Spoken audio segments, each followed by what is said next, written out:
Hello दोस्तों, नमस्कार।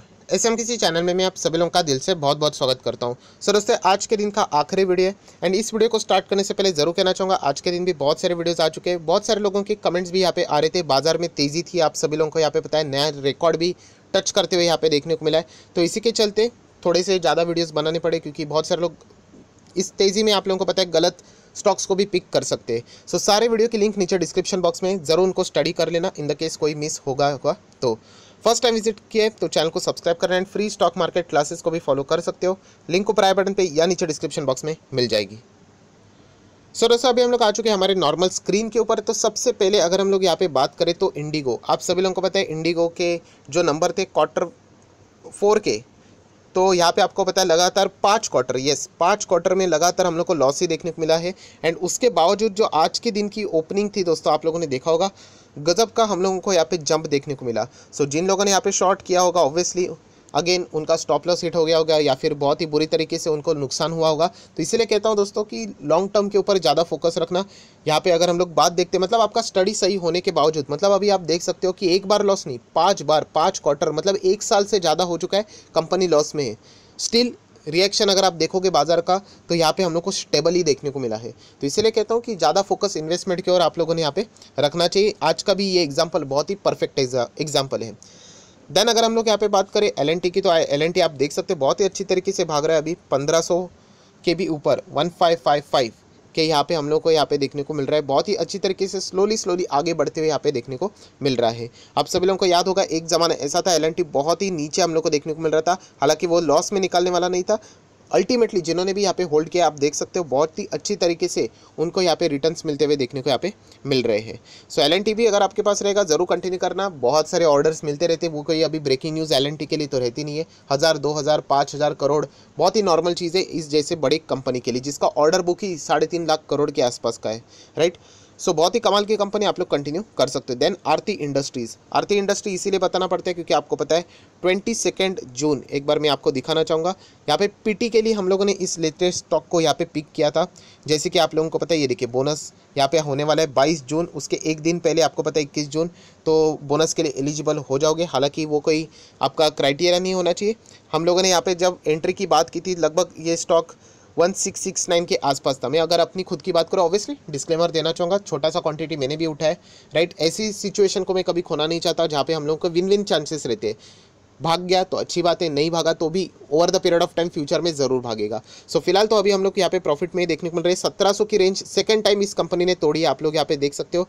पहले यहाँ पे भी तोड़ी थी, देन यहाँ पे भी हम लोग को कट करते हुए देखने को मिला था। अगर हम लोग बोनस की न्यूज़ की बात करें, 6 महीने की बात करें, तो अच्छा खासा यहाँ पे भागा हुआ है। तो देख लेते हैं ये कंपनी क्या वापस हम लोग को जो उसका पुराना हाई था, मैं आपको बताना चाहूँगा लगभग 1815 ये हाई था, अगर वो यहाँ पे ब्रेक होता है तो ज़बरदस्त तेज़ी भी यहाँ पे आ सकती है। तो इसके ऊपर ज़रूर हम लोगों ने यहाँ पे फोकस रखना है। बोनस के चलते कभी कभी ज़बरदस्त तेज़ी भी यहाँ पे आ जाती है। एंड इन द केस अगर गिर भी गया तो टेंशन मत लेना, क्योंकि वही हमारा सबसे मेन मकसद है। हमारा जो स्ट्रैटेजी है कि गिर भी गया तो भी आप लोगों को नुकसान नहीं होगा, अगर आपने गोल्डन रूल को प्रॉपरली फॉलो किया होगा तो।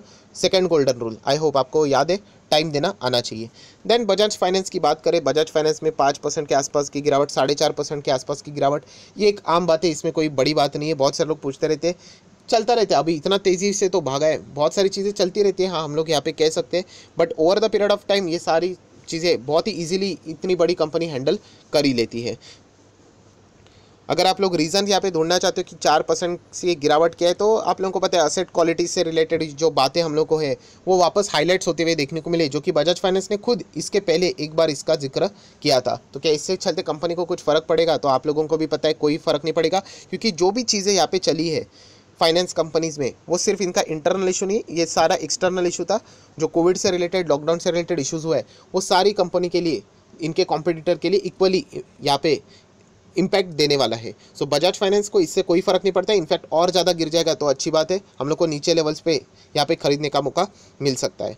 देन टाटा पावर की बात करें, आप देख सकते हो जैसे मैंने आप लोगों को संडे के दिन भी बताया था कि टाटा पावर के ऊपर नज़र रखना, मेगा कॉन्ट्रैक्ट भी यहाँ पे मिल चुका है। आज के दिन आप देख सकते हो 5% से ज़्यादा की तेज़ी। एंड टाटा पावर की अगर मैं बात करूँ, शायद से उसका 52 वीक हाई भी आज ही के दिन उसने 115 का हाई आज ही के दिन इन्होंने यहाँ पे अचीव किया था। तो बहुत ही अच्छी तरीके से हम लोग को सारे पावर कंपनीज़ में अच्छी खासी जंप यहाँ पे देखने को मिली है।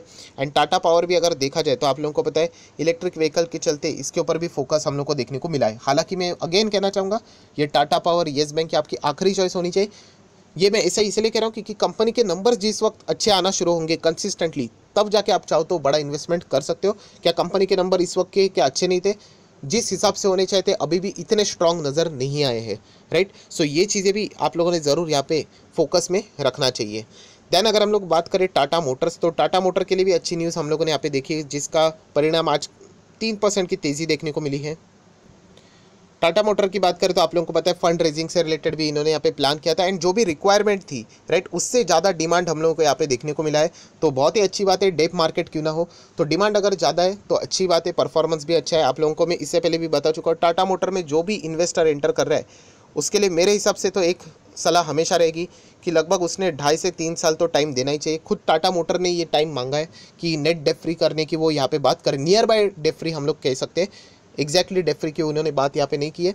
सो वो भी वो कर सकते हैं क्योंकि मैनेजमेंट ने इसके पहले अभी तक जितने भी कमेंट्रीज दिए हैं बहुत ही अच्छी तरीके से उन्होंने उन चीज़ों को सक्सेसफुली अचीव किया है।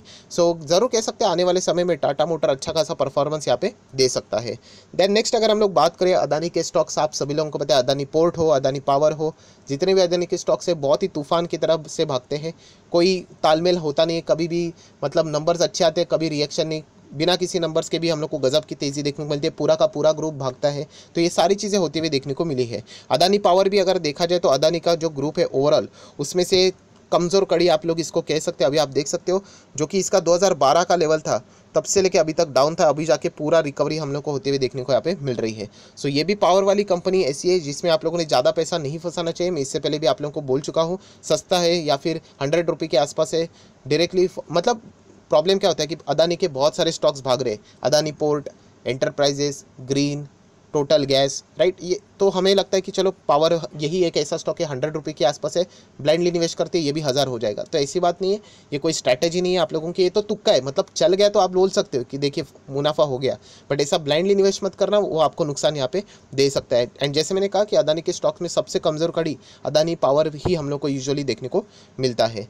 देन अगर हम लोग यहाँ पे बात करें IRCTC, तो आप देख सकते हैं आज के दिन IRCTC, कल के दिन में मैंने वीडियो बनाया था, जैसे जैसे कोरोना कम होते जाएगा या फिर ख़त्म हो जाएगा IRCTC एक सबसे बढ़िया पिक यहाँ पे रह सकता है। फंडामेंटली स्ट्रॉन्ग है, डेट फ्री कंपनी है, इससे पहले भी आपको बता चुका था। हाँ, इससे रिलेटेड बीच में मैंने मना किया था आप लोगों को इन्वेस्ट करने के लिए, रीज़न बहुत ही सिंपल था, OFS इसका आना बाकी था, जो कि एक लटकती हुई तलवार थी। जैसे वो तलवार ख़त्म हो गई 1600 के आसपास, आपको मैंने बताया था आप चाहो तो इन्वेस्ट कर सकते हो। एंड अभी भी मैं आज भी आप लोगों को वही डिस्क्लेमर देना चाहूँगा, इन द केस आप IRCTC में एंटर करते हो, आप में पेशेंस लेवल ज़्यादा होना चाहिए, क्योंकि आपको पता है कोविड की अभी सेकेंड वेव कम हो रही है, थर्ड वेव भी ज़रूर आएगी। इतना सारा 130 बिलियन से भी ज़्यादा का पॉपुलेशन है हम लोगों का, तो ऑब्वियसली ये कंट्रोल करना इतना इजी नहीं है बाकी कंट्रीज़ के हिसाब से, राइट। तो ये वापस वेव आएगा, वापस ट्रेन कैंसलेशन होगी, लॉकडाउन, ये सारी चीज़ें होने वाली है। तो इसके चलते ज़बरदस्त पेशेंस होना चाहिए, ये भी मैं आपको बोल चुका हूँ। बट येस, एक मोनोपोली एंजॉय करता है, हालांकि डिटेल वीडियो आपको मिल जाएगा, कल ही मैंने बनाया था शायद से, राइट। सो बहुत ही अच्छी तरीके से फ़ायदा IRCTC में भी हम लोग को यहाँ पे हो रहा है, राइट। तो ज़रूर इसको कंटिन्यू आप लोग चाहो तो कर सकते हो। जाते वक्त अगेन वार्न कर रहा हूँ, निवेश करोगे तो लंबी अवधि का निवेश करना, शॉर्ट टर्म में मत करना, क्योंकि यहाँ पे अभी भी इश्यूज हम लोग को फ्यूचर में देखने को मिल सकते हैं। सो नेक्स्ट अगर हम लोग यहाँ पे बात करें तो दोस्तों आप लोगों को बताना चाहूँगा सेबी। यस दोस्तों, सेबी ने यहाँ पे एक कंपनी आप चाहो तो यहाँ पे बोल सकते हो, टिप्स फॉर मार्केट। यस, जो प्रोप्राइटर्स है उनको 2 साल के लिए यहाँ पे बैन कर दिया है, और इसीलिए कहना चाहूँगा उसके पीछे का रीज़न ये है कि इन्होंने मतलब बहुत सारे इन्वेस्टर के ओर से यहाँ पे पैसे लिए गए थे।